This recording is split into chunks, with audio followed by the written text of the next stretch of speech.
name's Julie. I'm here for the interview. Oh, great. My name is Sandy. I'm the supervisor of this building. If you want to have a seat over here, then we can get started. Okay.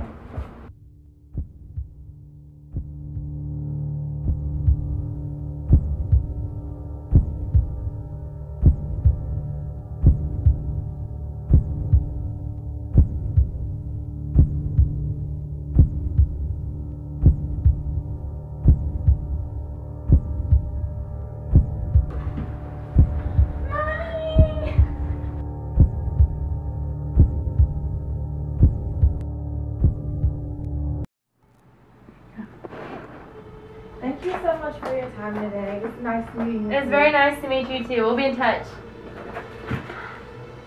I really liked her.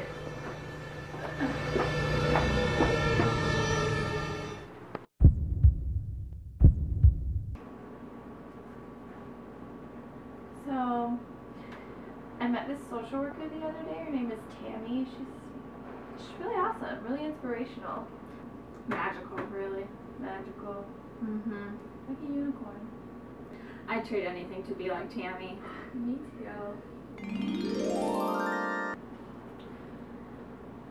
So, I was wondering if maybe we could talk about something that I've been having some issues with lately. Yeah, what's been bugging you? I don't want to say names because I do have to keep confidentiality, but a long time ago, my first year of working as a social worker and at DCS, I had a pretty traumatic experience. I had to take, with my first case even, actually, I had to take a child out of the home where the mother was being abusive, both physically and verbally. There was, alcohol abuse, drug abuse, neglect of the child. It was just a really traumatic situation for everyone involved, and that's been something that has stuck with me ever since. And recently with the job positions opening, or with the job position that just opened, there, as you know, have been a lot of people coming in and out interviewing for the position. And the other day I was sitting at the desk, and one of the interviewees, who I obviously can't name, but came in, was actually the mother of the child that I took. Right. And so, I immediately flashed back to the situation, and it brought up a lot of emotions for me. And then, I started worrying, like, should I tell, our supervisor about it? Because I don't know.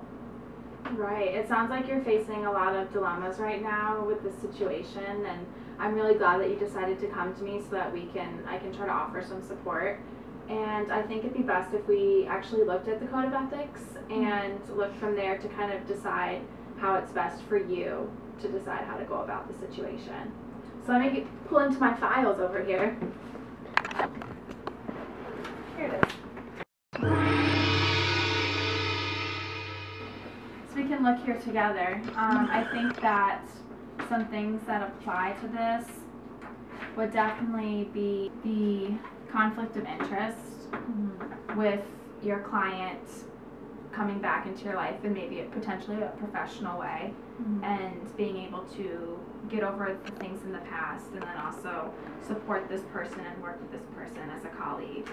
Yeah, definitely, because a lot of things we do here are group work, and I'm worried that we're not going to be able to build a relationship.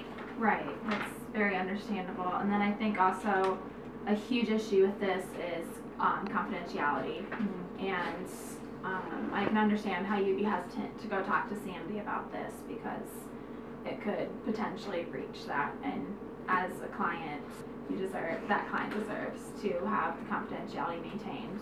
And along with that, Sandy controls whether or not this person gets hired, and that's what really conflicts me, because on one hand, I'm all about empowerment and growing as a person and strengths, and I'm happy that she's doing better.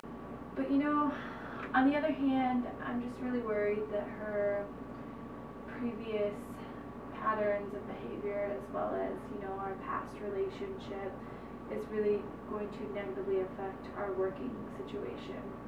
And on top of all that, at the same time, I don't want to be the person who stands in her way of bettering her life, so it just puts me in a really, sticky situation, I guess. And I think it's really great that you are using consultation with your colleague, myself, to think through this issue that you're having. And like I said, the conflict of interest and the confidentiality are big issues, and I really think that we can talk about self-determination and have you figure out where you want to take this decision. Okay. Well, let's just think about the situation and use all the skills that you've acquired through your years of working in this program in DCS, and let's just start to think about how these both situations could play out. So what do you think would happen if you were urged not to talk to Sandy and discuss your concerns? I really think that it would just be incredibly awkward and possibly even, hostile for the other person. For all I know, she might not hate me, but I just feel like she would, and I feel like without anyone else knowing, they might not understand how to handle any disagreements between the two of us, and they might, you know what I mean, that there just might be this huge lack of understanding and this huge, like, oh, I know who you are, but we're not going to talk about it kind of thing. So I see that you have some troubles with that outcome. So what do you think would happen if you were to tell Sandy about this issue? I mean, I know that Sandy is there because she's had a lot of experience in the field and she knows what she's talking about, and that's why we're encouraged to go talk to her at the end. I'm just worried, like I said earlier, I don't want to be the reason that, she doesn't get the job. Right. But then again, I guess Sandy is a social worker at the end of the day, and coming from an outside perspective, she would be more about empowering and, kind of helping the situation and non-judgmental. So I think I will talk to her. Okay.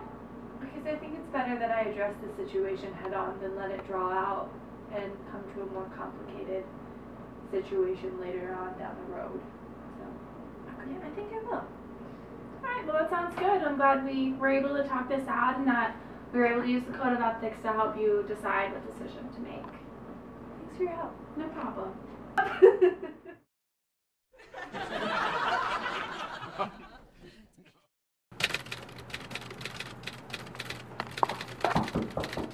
Come in. Hi. Hi, Kirsten. I was wondering if we could talk about something. Yeah, sure, have a seat. I just gotta finish up this email. Alright. What can I help you with? So I've kind of been struggling with this ethical dilemma, and I wasn't sure if I should come to you or not because it kind of involves you in a way. And so, I kind of talked to one of my colleagues about it, obviously being confidential as to who was involved, but she and I eventually decided that the best solution was for me to just confront the issue head on and just talk to you in person about it. So it seems like whatever this problem is has been bothering you a lot lately? Yeah, it's been really hard for me. I don't know, I'm stuck between two brick walls and I just don't know what to do. So, do you want to tell me more about what's been bothering you so much that you've been talking to your colleague about it? So, as you know, I mean, I've been a social worker for quite a few years now, but back when I first started, my very first case was a very traumatic experience for me. I had to take a child out of the home for the first time on my first case, and the mother was very abusive, neglectful of her child. There was a drug and alcohol abuse problem, and I just, coming right out of college, it was just a really hard thing for me to deal with, having to take this child who was crying for her mother away and seeing this bottle of alcohol just sitting there in the chair that the child was sitting in, and knowing that, you know, there was a chance that it was just, I'm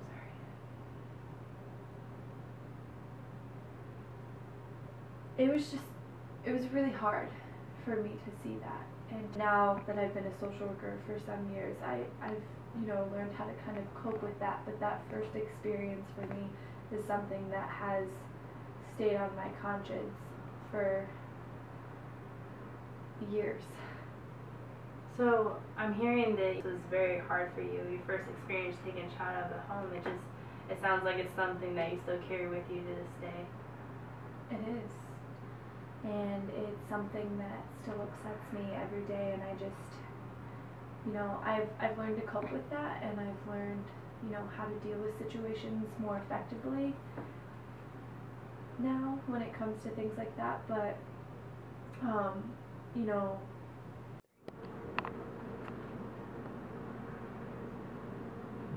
so I'm hearing that this really affected you in the past. It's very traumatic, and I'm just wondering, why is it being brought up more now than it has previously? well, the person that, it's Julie. Julie, the one I just interviewed for a position? Yeah. So this must have been really hard for you to come in and tell me. It really has. I didn't know if I should. That's breaching confidentiality. I know that we're often allowed to talk to you about things like that because that's just like the rule of our office, that we can tell you about it and it's still considered confidential as long as it stays within, you know, Yes. our discussion. But I mean, you're in charge of hiring her. Well, I think it might bring you some comfort to know that I have noticed a lot of strengths in Julie during our interview. She actually just completed her bachelor's degree in social work at Indiana University, and she claims to have been sober for 4 years. So I think that she is exhibiting a lot of strengths that our agency could benefit from. I think just because of how far she's come, it's shown that she's incredibly resilient, considering the circumstances that she's lived in and everything she's gone through, things that you've witnessed her going through. It's what creates a drive for them to be better people and better the circumstances of the people that they're working with. We've all been through stuff. I know you have, and you know I have, and our bad experiences have caused us to really want to make an impact on other people who are going through similar or completely different situations than what we're going through. And I understand that, and I mean, I'm so, on one hand, I'm so proud of Julie for doing that. I am, but I worry that, I mean, us working together, and it's not all on my end either. I mean, she may have, I took her child, you know, like she's going to hate me, and I'm worried that that's going to really strain our relationship. And as you know, I mean, in social work, a lot of the times you work in groups to get things done, and I don't know how well we're going to be able to work together if our relationship, you know, suffers from this, which I can't imagine how it wouldn't. So you're feeling that because of your past experiences with Julie, you think that she might have some disagreements with you as you're working together in groups in this field? Yes, but also more like I'm worried that we're not going to be able to build a relationship, like a good relationship, and it's going to be strained, and that, like you said, we are going to have disagreements, but I'm worried that those disagreements, you know, could turn into something more,